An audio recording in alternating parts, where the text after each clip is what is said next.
It's Ellie. And it's Liv. Next. Restart that. Everything is happening. What? When? Now. Right now. Ugh. Cheers. Hey, Ellie. Hey, Liv. What's happening? Welcome back, everyone, to episode 3. You'll see that we've upgraded our studio. It doesn't look like we're in a middle school broadcasting group anymore. So, big things happening. Each episode, there'll be little improvements. So. Yeah, we're slowly moving on up there. But yeah, thanks to all of our loyal listeners. The 5 of you. You know who you are. Our 18 views. Love you guys. We Really do this for you. We do this all for you, 18. This is how we give back to you. Mm-hmm. By telling funny stories. That make you laugh. Every 2 weeks. Yep. So let's get into it. Okay, Ellie, what's in for this week? So this week, I've been holding back this story from you for far too long. I've heard about it. I've heard from all of our friends there's this crazy thing that happened. So I've been really excited. It's crazy. Okay, tell it. Okay, so my mom got me tickets to the Vikings playoff game super last minute, and so I ended up taking a flight out, not last Sunday, but the Sunday before. I was in the airport, and I got on my plane, got on my seat. My flight was at 9:15. It was pretty early. We take off. Everything's good. I'm looking at the movie selection. It's been like 30 to 40 minutes. And then I noticed my screen, you know how it says like arriving to Phoenix by this certain amount of time? It switched back to Chicago. And I noticed this before anything else happened. So I was just confused. Like, is there a glitch? Why does it say Chicago when it just said Phoenix? And then the captain comes on and says, we have an emergency. We have hit an animal while we were taking off, and it damaged the landing gear of the plane. We're going to need to return to Chicago immediately because the plane is damaged, and we need to make sure that we can land safely. Wait, so how are you supposed to return to Chicago if you can't land? That's what I was thinking. Like, I was like, wait. Like, the whole plane was like, what? No one has ever had this happen to them. And it hit an animal? I'm like, what animal did so much damage? Like, did a squirrel right? I was like, get a stuck? bird? Did they like flat Stanley a it squirrel? was a coyote. On the runway? Hit a coyote. At 9:15 a.m. Yes. At O'Hare Airport. Don't you think O'Hare should like... What? Don't they have like gates? I don't know. I don't know how it happened, but it's a crazy news story. If you look it up, it's like huge. You were on that plane. And I was one of the 176 people on the plane. And so then we turn around. We have to land. There's like, I've listened to all of the footage of the pilot talking. Wait, but how do you land? The pilot landed the plane safely. Was it like an emergency landing? Yeah. It Were was you like scared? kind of a shaky landing. Yes. I was scared. And then everyone on the plane's freaking out because no one knows what's going to happen. So I don't know what happened or if there was like parts of the coyote's body in the plane. But we had to all get off the plane and go on a new plane. And I didn't end up getting to Phoenix until 4 p.m. And I was supposed to be there. I thought I was going to be there in 2.5 hours when I was on the plane. I thought I was going to be there by 12. I was at the airport for 8 hours. That's insane. Because they had to find a totally new plane, totally new gate, redo the whole boarding process. Wait. And I was sitting by the exact same people on a new plane. Wait, so how does this translate to your inn? My inn is coyotes in Chicago. Why are they in? Because did you not see the video of the man pulling a coyote out of the Aldi fridge? I did see that. So I don't know why they're all here. Coyotes are taking over Chicago. So like physically they're in. Yes. I love it. Everyone, there's a video. Look up Aldi Coyote Chicago. We could probably just have it pulled up. There's a man who straight up pulls like the leg of a coyote out of the freezer of an Aldi, but then it's actually not even a full-on coyote. It's like it's alive. And it jumps back and in. It starts running. No, it literally jumps back in. So coyotes are in Chicago right now, so everyone be careful when you're flying because you may hit a coyote. Wait, it's funny, Ellie, because I also took a different approach for my inn this week. It's more of an abstract concept. And it's the concept of like just starting. Everyone on Instagram is like, you got to be consistent with your workouts. You got to be consistent with your meal prepping, consistent about job applications or whatever, consistent about whatever's important in your life. And I feel like when you have this concept of consistency, it can be super overwhelming and add so much pressure to you where you feel guilt. Like if, let's say, you have to be consistent about working out and you don't make it to the gym every single day, like you feel guilty for that. And so what I've been doing is kind of like switching my mindset to not thinking about consistency, but whatever I have like a thought of doing something, I will take action then to do it. Like if I want to be, let's say like my overall topic is like I want to get more fit or stronger. Like whenever I think about, oh, I should work out today, or like should I work out, I'll like book a class or I'll block time to go on a run. And I feel like that has worked so much better for me than like every day thinking I need to do like a million things to be consistent, versus like just when I have that thought of I want to do it, then like taking action and like putting it on my calendar. Does that make sense? Yeah, that's so smart. That I should definitely implement that, because I feel like my worst thing is I have something I know I need to do or I want to do, but instead I just keep it in the back of my mind. Right. And then by the end of the day, I've been putting it off. It's like posting one thing on Instagram. Like, it's the stupidest thing. And I'm like, I just don't want to do it right now. I think and like then if you just do it, on you the whole day. Yeah, if you just start, like if you literally just do it, like you will be so much more productive, and then that consistency will happen as a result. Yeah. It's like kind of zooming out instead of like seeing consistency as this like crazy, scary, big, overpowering thing. It's like just making little changes in your day to day, which when you keep doing that, that in turn leads to consistency. Yeah. Is what I've noticed. Yeah. No, I saw something and it was about like your to-do list and how just starting off the day, like start off the day by making your bed or doing like a small thing. And those small things will slowly turn into more like, bigger and bigger things. And then you figure out you actually had a really productive day. Wait, yeah. But it all starts with like putting away your shoes that you didn't put away the night before, or making sure the dishwasher's empty. Like, wait, there's literally a book about this. My therapist was just telling me about it. It's called The Compound Effect. And it's basically how like doing all those little things like sets you on track to be able to achieve the bigger things. Yeah. But it starts at those small, insignificant things that no one really thinks about. Doing those things gives you a little bit of serotonin, and then you feel more motivated to achieve those bigger tasks too. Mm-hmm. So that's like, it's all like a mental game. I need to be better at that for sure. Well, you just gotta be like, when you have a thought, like you just act on it. Yeah, acknowledge it, and like not even have to act on it now, like because sometimes obviously like if you have a thought to work out, you can't just like drop everything and like go to the gym, but like book a class to hold yourself accountable. If I don't go, then they charge me, so I'm going. That's good. I love that. Yeah. Okay, I like our new approach. Creative. Yeah. Well, my out also has to do with transportation. I think this is a very transportation travel-centric episode that we're heading into right now. Okay. So my out is T-bone car crash collisions, because I just got in one of them for the first time last weekend, and it was like literally the scariest moment of my entire life. Have you ever been in a car crash? I've crashed into a lot of things myself. Like other cars? I've hit my garage. I've hit my other cars in my driveway. I've hit the mailbox. I've hit. Are you a good driver? Yeah, I am now. Oh, you just weren't. I was never bad. I didn't think. Yeah. But yeah, I was actually also in a car crash this past weekend. What? Mine was insignificant. Yours was like actually T-bone, like you could have died. Yeah. I just slid into a snowbank. What did you guys end up doing? We were going to Disney World. It's supposed to be the happiest day of my life. It starts off a little rocky. My friend was driving. My other friend was in the back seat behind the driver's seat. And then I was in the passenger seat. So basically we were turning left and it was a green light and the car in front of us went. So we thought we had enough time to go too. But there was another car coming pretty fast. So I saw it coming, but we were already mid-turn. Committed to the we were already committed to the turn, and it was like flying at me fast directly on my side because I was the passenger, and I just like had 1 to 2 seconds to process that this car was about to slam into me. And it was like the scariest moment of my life because... Did your life flash before your eyes? Yes, because there's nothing you could do. There's literally nothing you can do except for like brace for the impact. And like the car's coming at me fast. I don't know how fast, but like in my mind, I'm like, this is pretty fast. You're like, this is so going I have to no hit idea me. how hard the hit's going to be, if I'm going to get like crunched in. Like, did you think you were going to die? Kind of, yeah. I was like, it's over.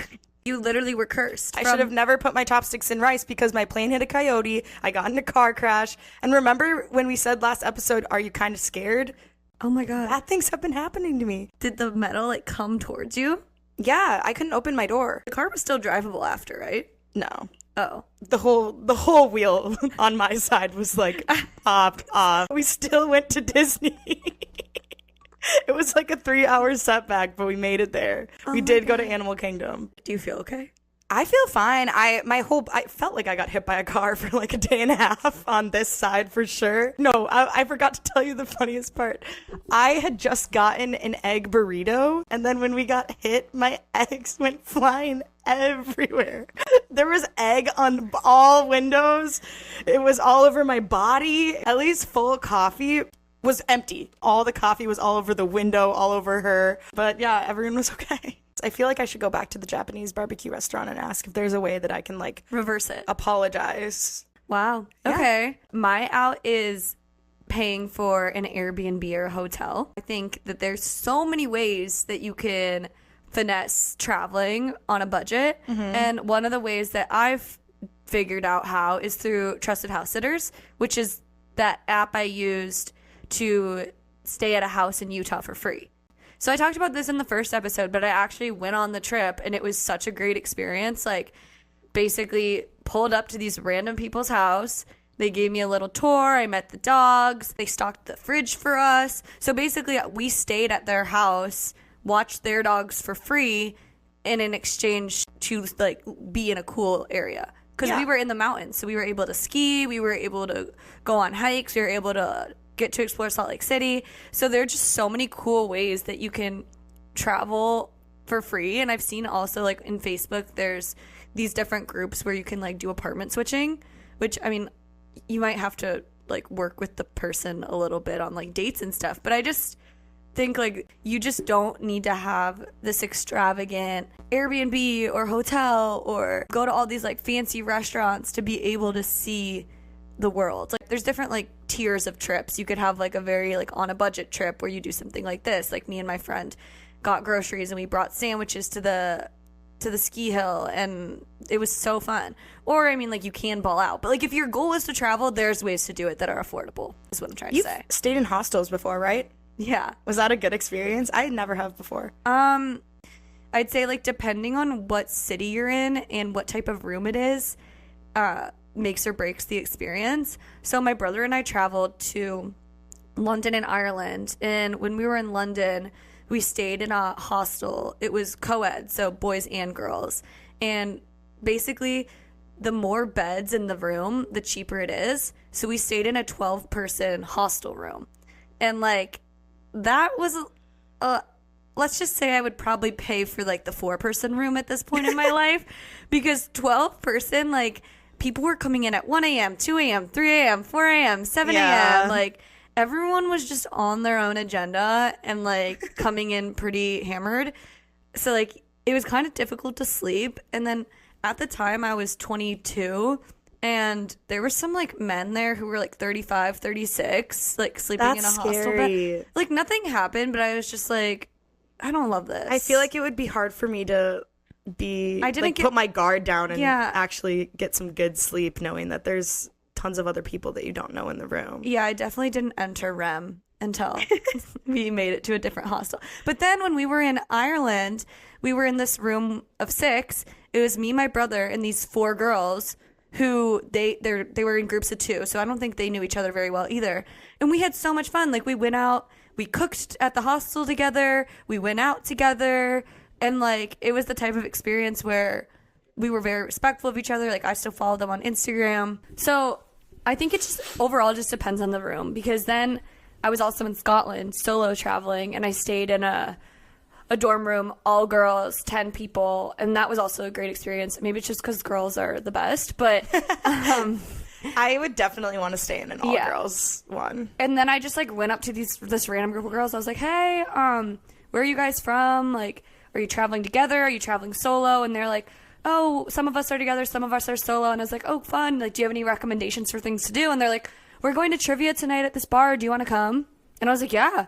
I think, like, if you want to travel, there's so many cool ways to do it. Even if you can't get someone to go with you, like, just put yourself out there. Like, it's definitely scary, but once you start doing it more and more and more, you get more comfortable. And I think also you learn to just not really care what people think of you. Half the time, if you're traveling and staying in a hostel, no one's going to think it's weird if you're coming up to them and, like, starting conversation. Because that's kind of the point of staying in a hostel. So I'd say travel. Just do it. Yeah. I think overall, like, you and I both feel so strongly about this, is, like, traveling without a plan is probably the best way to travel based on all my experiences. Yeah, it's super fun because the best and most memorable moments you have from your trips are always something that you didn't anticipate happening or you didn't necessarily know you were going to do beforehand. Right. And I feel like, one, if you just have no plan, you have no expectation going into the trip. And with a lower expectation means you can't get disappointed and anything you do will top the expectation you had. Yeah. And two, like, you don't lock yourself into doing certain activities. So, like, if there's something else that comes up that you're like, wait, that's so cool, then you have the time to do it. Yeah. Like, when I was in Utah, this past weekend with the Trusted House Sitters thing I did, we had no really solid plans. And we were walking downtown and we saw a sign for the rodeo. And we're like, oh my God, wait, it's Saturday night. We have no plans. What'd we do? Got tickets, went to the rodeo. The rodeo was so fun. I've been to the rodeo in Cheyenne, Wyoming one time, and it was sick. I loved the rodeo. And we sat behind these 3 old ladies who, like, one of them, her husband was the owner of the rodeo show. Another girl, like, lassoed calves back in her day. What? So they were like crazy. I know, they were just like giving us all the inside scoop to the rodeo. Had we gone to this trip with like a dinner reservation or a plan for Saturday night, we would have missed out on such an authentic experience. It just ended up being so fun. So yeah, I would say one of our best days on our Europe trip was the day that things didn't go to plan, but the night ended up being like one of our favorite nights. Are you talking about the time we missed our flight? Yeah. So we're so dumb. We got to the airport literally in Paris over 2 hours ahead of time. Before we even get through security, we have to check our bags. We get to the yeah. bag checkout counter, and we were like going to send our bags to the Middle East. Yeah. We were in line to There were stickers on it to send them to the Middle East, all of them. Yeah. I think they looked at us and we just looked out of place. That's the best way to put it. We looked out of place in the entire airport. I think Grace might have like let her bag go for a second, and we were like, grab that, wait, these hurry. We had to take all the stickers off our bags. So, but like, regardless of that, we got to our gate and we were got there. Pastries. We got pastries. We got. We're lounging out. Yeah, like we were there with an hour before boarding. So we were literally sitting there. It was just so stupid. It was bad. And then we realized that wasn't our gate. We run to the other gate. It's totally empty. There was like one worker. They had like just closed the boarding. And they're like, we just called. And I was like, in what language? French? Well, that's why we didn't hear it. Yeah. I don't know. We really didn't hear it. And then we were like, what are we supposed to do about our bags? And they said we already took them off the plane. And then we decided, well, everyone kind of fell apart. I went into shutdown mode. Yeah, Liv just shut down. She goes, I'm done. I don't know what to do. For context, like, I planned and got us around for like 75% of that trip. Liv's also the only one who could speak fluent Spanish. Yeah. So I was like, I had been guiding you guys, finding us places to eat, ordering the Ubers, getting us to the hotels, yada, yada, yada. And that was kind of like my final straw. I was like, I can't figure this out. I've done too much already. So Grace and the rest of the team luckily took the reins. I forgot about the fact that we booked a train. And we almost missed that, and too. So we don't realize that the train station is like halfway across Paris. Yeah, so we're not close. We were not thinking this day at all. I don't know what happened, but we booked it and then realized we were about to miss it, too. We were down bad, and we had to make it back to Amsterdam because that's where our flight was the next day. Luckily, we get the most awesome taxi guy ever. In the world. We tell him our story. He's like, I got you guys. He's like, he's going into like all 4 shifting modes. He like was taking back racer. roads that weren't even roads. No, he was like swerving through alleys, dodging trash cans, honking. He was like, we were like pulling up. We had like 5 minutes. He was like, all right, girls, what you're going to do when you get in is you're going to go straight. You're going to take a left to your train station 3. It's going to be right on your right side. Giving go us the all game the way plan. down, go to the left. And we were like, okay. So in my head, I just had left, right, train. Yeah. Like I literally that's all I could think about. We got on at the very, very last second. And then doors closed. And once we're seated, once we're settled, all of us take a deep breath and start bawling. Everyone starts crying so hard. But then the whole story ends well because we did miss the Anne Frank tour, but then we found like the best restaurant ever. Okay, that's a really great travel hack. If any of you guys want to go to a place that will have like decent food and good drink deals, find a hostel. That's a travel hack. And clearly we were not in any place to spend more money than we had to. We had a great time. We went to a sex show. It was crazy. We made some friends, the bartenders. We almost got kicked out of the sex show. Yeah. Because don't pull your phone out at all. We weren't taking pictures, actually. I think we were taking a selfie because we were just with dying. our dick lollipops. And then these huge, tall, scary Amsterdam men came up and said, come to the back room with us. And they were like, give us your phones. Literally went through our entire camera roll. And we didn't have any pictures of the people on the stage, obviously. We were just idiots. We were just being dumb. But we also decided to sit in the front row, which was very... Don't do that. Don't do that. They called it the splash zone. But yeah, that was a great night. But yeah, so it all ended up fine. But we were supposed to have a plan. The plan got ruined, and we still had the most amazing day ever. So yeah. Okay, so Ellie, what is your like most insane travel story? Well, one time I found this opportunity to work with ground control, which is through Insomniac events. But what is it? So basically, it's a harm reduction position where you go to festivals in the U.S. and like my position is like festival response team. So I walk around the festivals and I look for people who need help. And this could be as like little as directing someone in the right direction or to a certain stage, or like finding someone who maybe passed out and needs help. I found this position online when I was a senior in college. And it sounded really, really interesting to me. I obviously hadn't attended any of these festivals before, so it was a whole new world to me. They oftentimes have like staff camping options. Mm-hmm. It was only tents, and I didn't have a tent, and I didn't know a single person that also worked for this company. And so I fly to Vegas totally on my own.